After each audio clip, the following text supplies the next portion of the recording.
All right. So what we have to decide here is if these are true or false. So for the first one, is the square root of 9 equal to 9 to the 1/2 power? Yeah. Over here we said that x to the 1/2 is equal to the square root of x. So 9 to the 1/2 would be the same as the square root of 9. So yeah, that's true. We don't even have to solve it. I mean, we could, it's 3, but we don't need to. Is the square root of 4 equal to 2 to the 1/2 power? No, that's false. Because 2 to the 1/2 power would be the square root of 2, and this is the square root of 4, which is not the same as the square root of 2. So no, that's false. In fact, we could write that. Square root of 4 does not equal the square root of 2. And over here, we could say the square root of 9 is equal to the square root of 9. Just to show that one is true and one is not. Let's see. The cube root of 8 or the 8th root of 3. What do you think? False, yeah. Definitely not. So true, false, false. Let's see. Cube root of 3 and 3 to the 1/3. What do you think about that one? True, yeah. Because 3 to the 1/3 is also cube root, so that's true. All right. Nice thing is we don't even have to solve these. We just need to write them in a similar format in order to compare them. And some of them we don't even really need to do that. Let's see. The 4th root of 16 or 16 to the 1/4. True. All right. The cube root of 12 and 12 cubed. I think that's the most obvious false one. So false. Because the cube root of 12 is less than 12 and 12 cubed is much more than 12. So those can't be the same. All right. Any questions on the first page here before we keep going? Good so far? All right. Flip it over.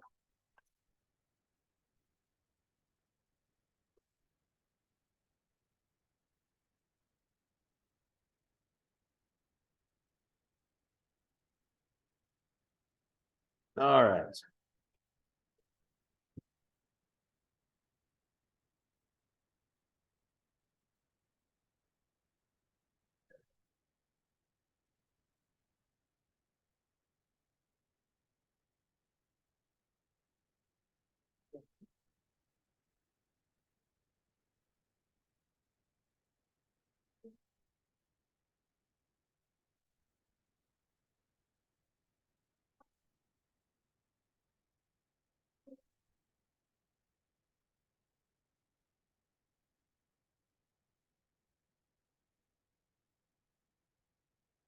Okay, so getting started here with our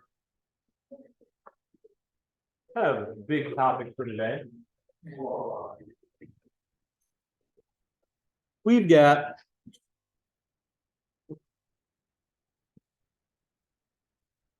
our real nth roots of A. So everybody pay attention here, please. Take a look.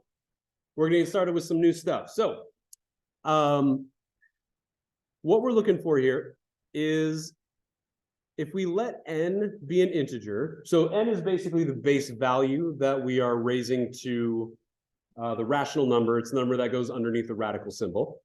And a is some real number. Sorry, no, other way around. N is an integer that has to do with the radical. And then a is some real number that ends up as our base value. If a is less than 0, then we don't have any real nth roots if n is an even integer.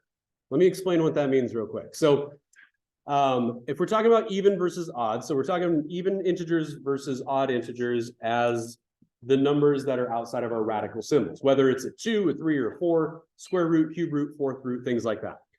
So even versus odd. If it's even, and a is less than 0,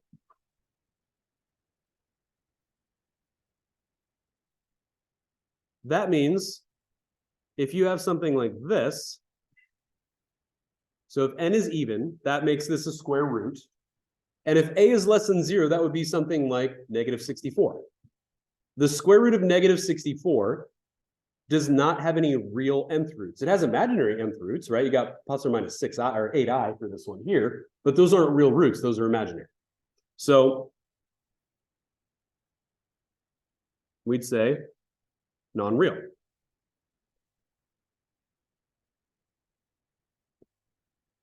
If a is equal to 0 and you have an even number outside of your radical, let's say it's the 6th root of 0, the answer has to be 0.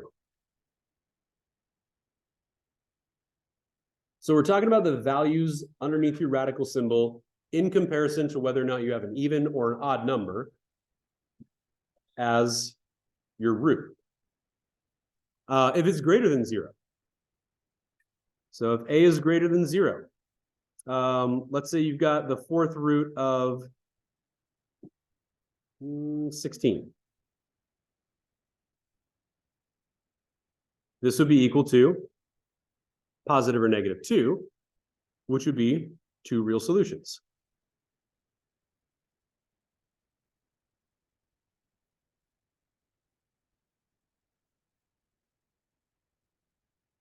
It's precisely what, remind me of your name again?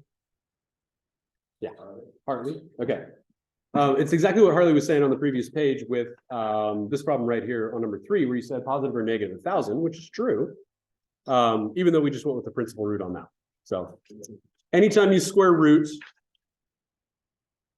a positive number, or anytime you actually take the radical of any positive number, as long as the nth root is an even value, you're going to get 2 real answers. Now, things get a little bit different if n is an odd number. For example, if you take the cube root of negative 64, so if a is less than 0 and you take the cube root of negative 64, you actually get negative 4. So if you have an odd nth root value with the number under the radical being negative, you can still take a cube root of a negative number. It just ends up giving you a negative answer.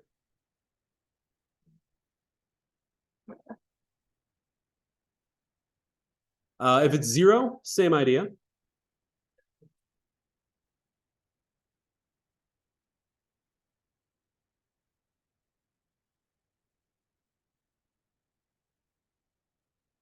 And if it's positive, you don't get 2 real solutions. You only get 1 real solution, and it is only the principal value if you have an odd value as your nth root. So for example, the 5th root of 32 is just 2.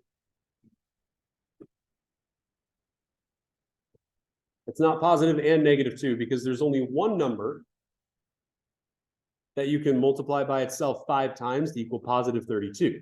And that's 2. If you take negative 32 and you multiply it by itself 5 times, you get, if you take negative 2 and multiply it by itself 5 times, you get negative 32. So there's only one value that works when a is a positive number, whereas over here, there are 2 values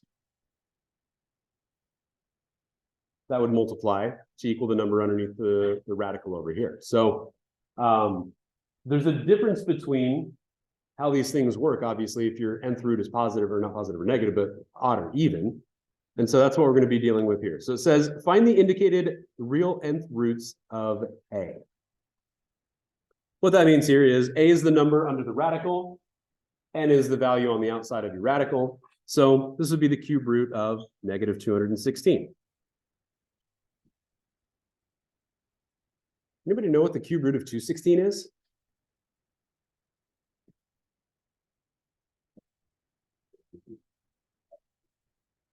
6, yeah. So this would be negative 6. All right. The next one here, our value of a is 81, and our nth root value is 4. So let's see, we've got the 4th root of 81. Do we know what the 4th root of 81 is? 3, yeah. But because we have a positive a value and we have an even nth root value, it will be, we're going to include both positive and negative for this one as well. So we're just going based off of what we wrote here. If you have an even nth root and a positive value under your radical, you get a positive and a negative, because both positive 3 and negative 3 multiply by themselves 4 times to equal positive 81.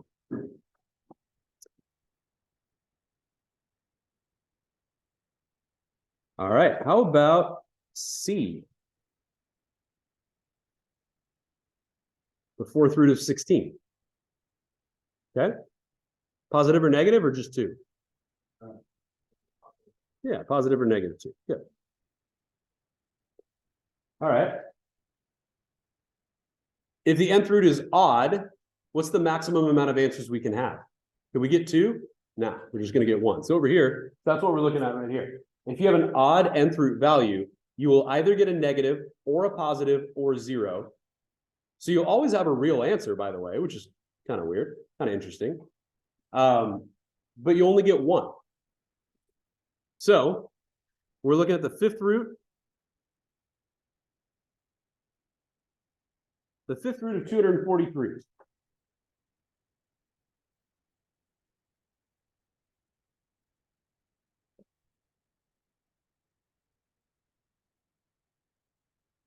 Anybody think they know this one?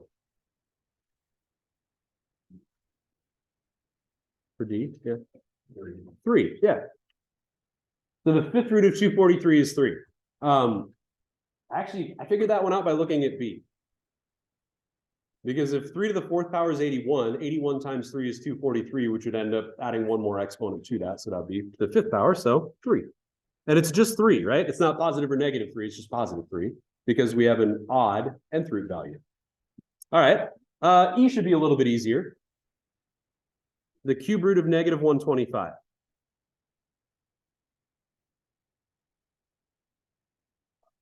Negative 5, good.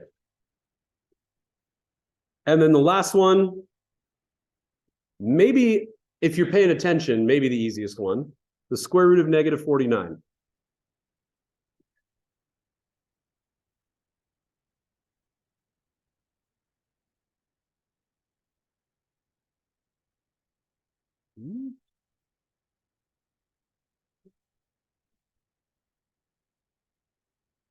Yeah.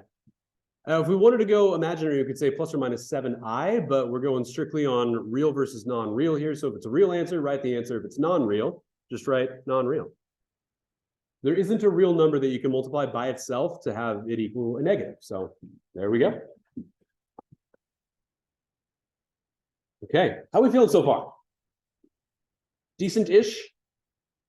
It'd be a lot easier if you had a calculator, I'm sure.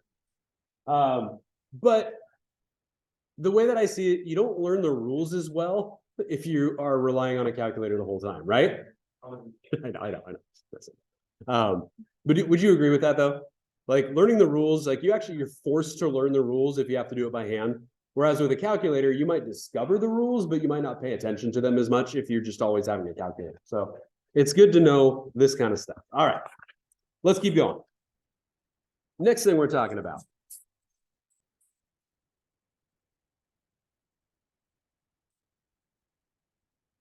This is essentially what we just did on the front of the paper. So if you have a to the 1 over n, if you let that be an nth root of a, and m is a positive integer, then a to the m divided by n is equal to a to the 1 over m, 1 over n to the mth power, which would be a to the nth root taken to the power of n, which we did on the front page. Like this is all that we did on the front. It looks a lot more complicated when it's in algebraic notation, but that's all we were doing on the front. And then we actually did one like this as well, where you can end up, and we actually did it a little bit differently on the front. We waited a while until we put the, what do you call it? The exponent to the denominator. But we still got there. So it doesn't have to happen necessarily in this order the whole time, but it means the same thing. So let's take a look here. We're just going to rewrite these just like we did on the front. So it says evaluating the expression, we got 16 to the 3 over 2. And if we go through the process like it's showing here, it's basically saying we want 16 to the 1/2 cubed. If we follow exactly what it's showing up here, m is 3, n is 2. So we'd write it like that. And then we'd end up with the square root of 16 cubed.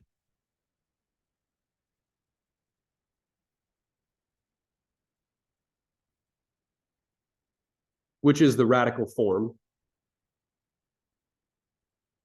which would then equal 4 cubed, which equals 64.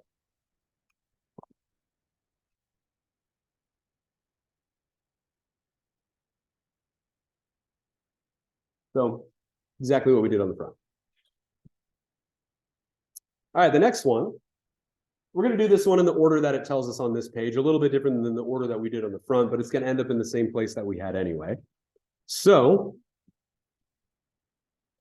let's see, this will be the rational exponent form is going to be 1 over 32 to the 3/5.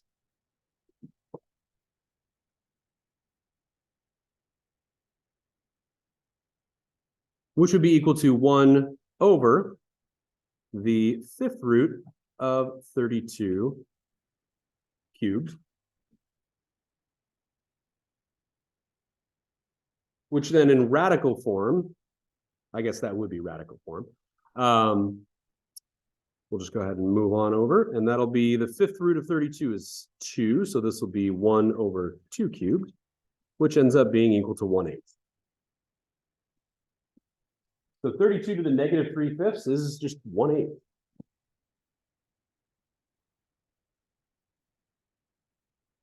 So I feel like this is less about the calculations and it's more about the pattern.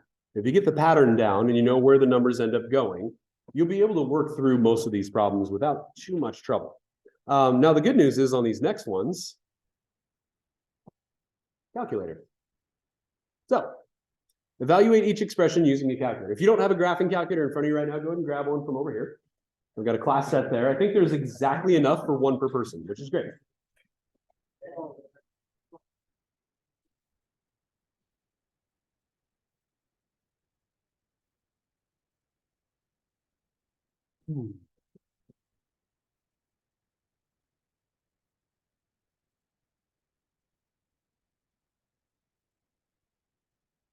All right.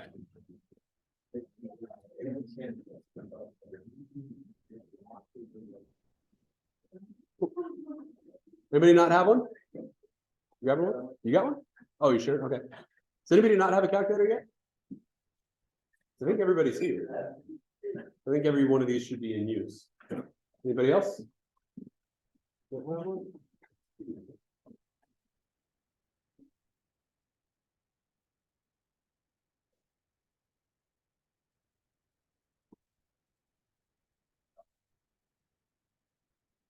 All right. Anybody not have one? We all good? Okay.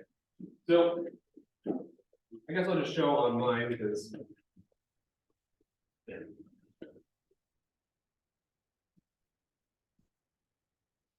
show it on this one here.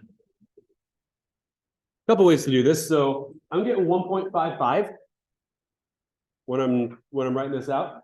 There's a couple ways to write this on the calculator though. So if we go with 9 to the 1/5 power, we need a fraction here if we're going to write in 1/5. So reminder for everybody on where your fractions are on these yellow ones. You have to click the math button.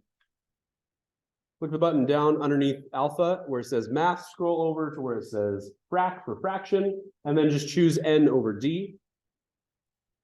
And then you're going to have a rational exponent here. I'm just going to type in 1 over 5. And it'll say 1.55. And it says just to round it to the nearest hundredth, so 2 decimal places, so 1.55 for 9 to the 1/5 power. Now, the other way to write this into your calculator would be to use the radical form. So if you wanted to, you could say the 5th root of 9. So you could write it like this as well. And then the nth root button on your calculator. Where is the nth root button anyway? Let's see. It's probably in the math menu. There it is. So the nth root button in your calculator, if you click on math and you scroll down to option number 5 where it says x root. So the x is going to be your nth root number. And we're just going to type in 5. And then in the square or in the radical itself, we'll type in 9. So either way, ends up being exactly the same thing. So you could go with 9 to the 1/5, or you could use the nth root function on the calculator. Either way, you get 1.55. So I'd like you to answer the next 3 on your own using either rational exponents or nth roots, however you want to type that into your calculator. Round these to the nearest hundredth. 2 decimal places, make sure you're rounding them correctly as well. And we'll check in about, how much time do we have left? We got some time left. Got a half hour left. Great, you're gonna have time to work on your assignment today. Let's say like 1 minute. Let's see how quickly you can get these done.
All right, go ahead and take a look. So I'm getting 2.54 for B.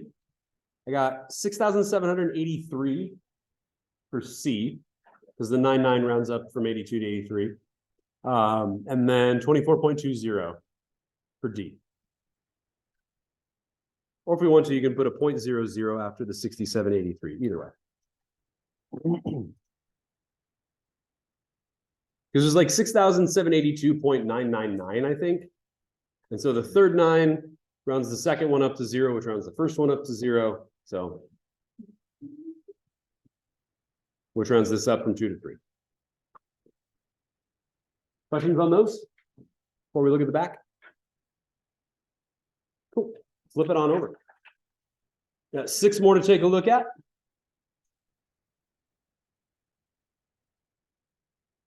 All right. Hey, look at that. Back to equation solving. Now, before we get started, I'm just going to tell you, this is exactly like solving quadratics, except instead of square rooting things, we're going to be cube rooting or fourth rooting or whatever else, which makes it really important that we consider this kind of stuff right here when we find our answers. That was the point of this, by the way, so we could actually solve. So if you have an even nth root, then you're going to end up with either no real solutions, 2 real solutions, positive or negative, or 0 if it's 0. And then if it's an odd value for your nth root, you'll either get a negative, a 0, or positive for your answer at the end. So 1 answer if it's an odd, possibly 2 answers, possibly no real, possibly 1 solution if it's even. So you get a lot more options if it's an even nth root. So let's have a look. So for A, what's our first step? Divide by 4, exactly. Because if you're solving for X, you got to do as much as you can to get X by itself first. So divide by 4. What is 128 divided by 4? 32. All right. So then we are going to be fifth rooting both of those.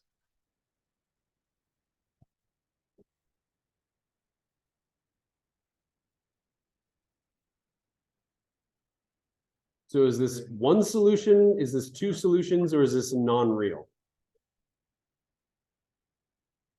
We have an odd nth. So one answer. What is it? 2. Good. Just 2. It cannot be -2. And the reason why it can't be -2 is because if it was -2 and you took -2 to the 5th power, -2 to the 5th is -32, not +32. So it's got to be only +2 for our answer on this one. Now the next one, as long as what we are fourth rooting is positive, is going to give us 2 answers. What's our first step here? What's that? No, it's not, thankfully. Thankfully, we don't have to do FOIL upon FOIL upon FOIL. It's a lot more straightforward than that. Because what we were trying to do was get the exponent term by itself here, which just happened to be x by itself. However, the exponent term here is already by itself, but it's a binomial. But we can root this right now. We can do the radical, the fourth root of both sides immediately.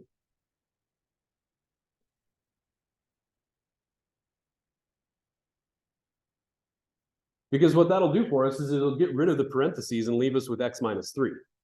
It's exactly like when we had problems back when we were dealing with quadratics. If you had something like x minus 3 squared equals 9, we just started by square rooting both sides. And we got x minus 3 equal positive or -3. And so we got answers of 0 and -6. No, you're right, 6. 0, 6. Got to add 3 to both sides. All right. So 0 or 6. So over here's the same idea, except we're not going to fourth root this in terms of like a decimal. If it doesn't tell us to approximate, don't approximate. Just leave it as a fourth root. I would not recommend doing decimals, at least until the end. Because it looks like, yeah, I guess it is giving me, it does, all right, in the end it is saying to go ahead and use decimals, which is fine. However, when it comes to my philosophy for finding decimal answers is wait until the very last step to approximate anything, because the later on that you approximate in a process, the more accurate that approximation will be. The earlier in the process you approximate, the less accurate it will be in the end. So this will be x minus 3 is equal to plus or minus fourth root of 21.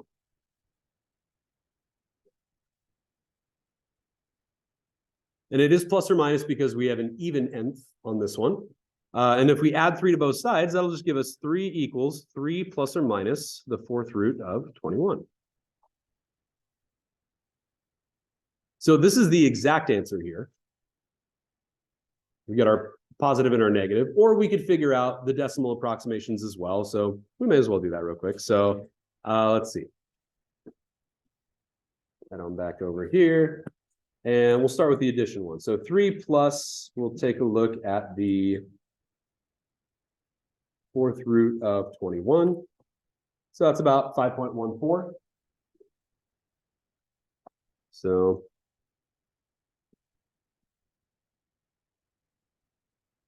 and then the other one, by the way, does everybody know the copy and paste feature on these calculators to make your life easier? Okay, so if you scroll up a couple times and you highlight the initial problem, it'll be light blue if you scroll up a couple times. Just hit enter once you do that, and it copies and pastes the entire problem. Because the only thing different we need here is a minus here instead of a plus. If you scroll back and hover over the plus and just change it to a minus, you can do the subtraction version very quickly instead of having to retype the entire problem. So the other answer would be about 0.86. So we'll say x is approximately, I'm going to use set notation here and say 0.86 comma 5.14.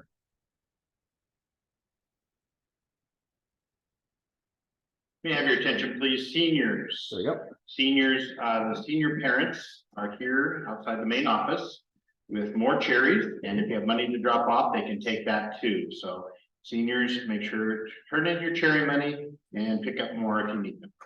I bought some of those a couple weeks ago. They're good. All right. So next for C, how many answers are we going to get on C before we even start this process? Just one, right? It's either going to be positive, negative, or potentially zero. It's not going to be zero. What do we need to start by doing here, though? What's our first step on C? Yeah, multiply both sides by 2 or divide by 1/2, either way. So that'll give us x to the 5th is equal to 1024. So now we need the 5th root of 1024.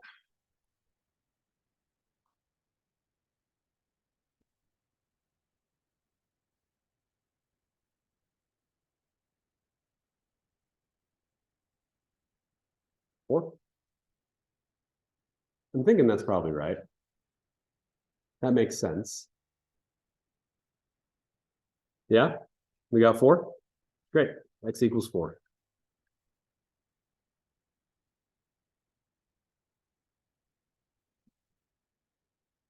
All right. How about D?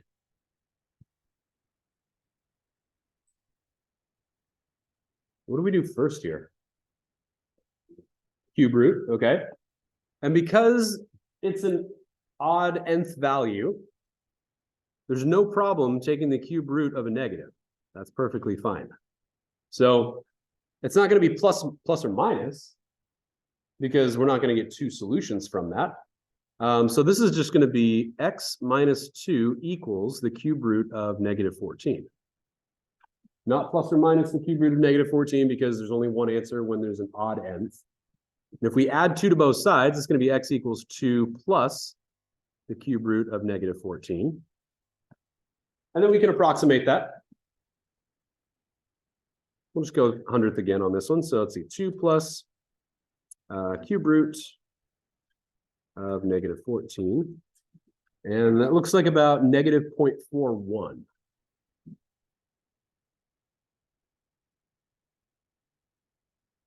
In the end on that one.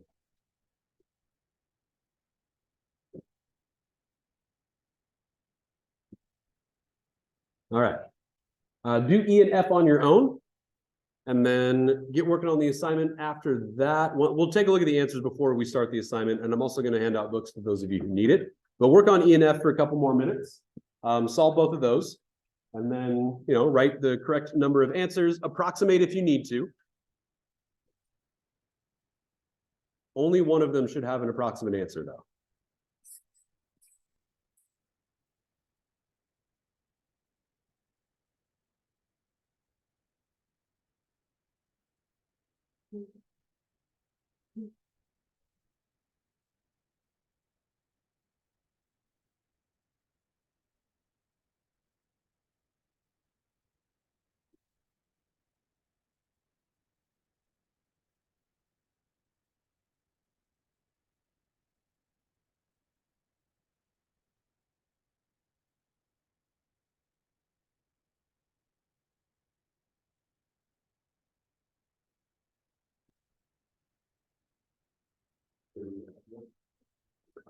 The homework is listed on the assignment sheet I gave you earlier, and then I'll get new textbooks handed out as well for those of you who need a new textbook. Yes. Get the answers written up here real quick. It's 5.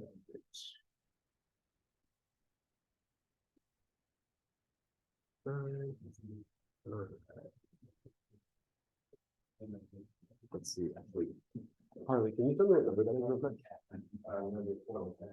Which one? 27. 27. Okay, I'm just going to double check real quick so that one was not checked out before.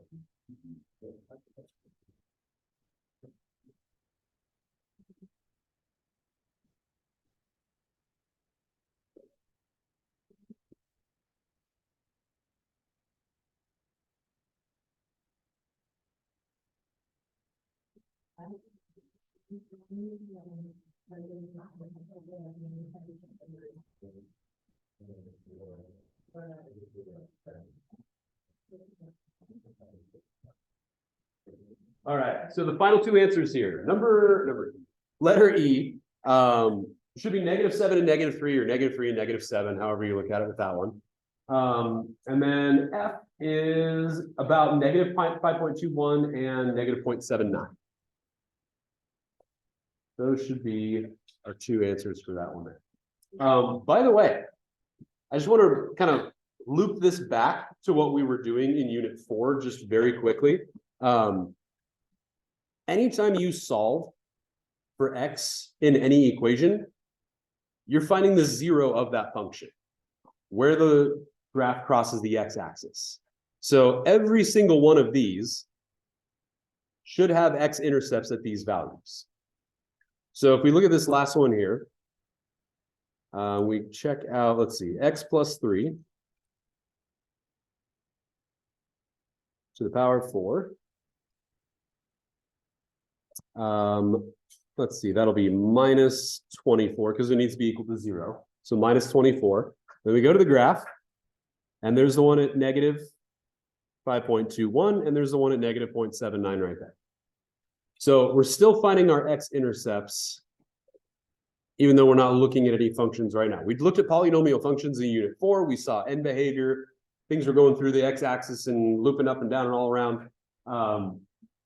We're still dealing with that here too.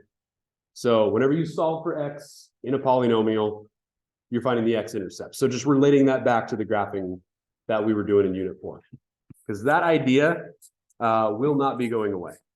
All right.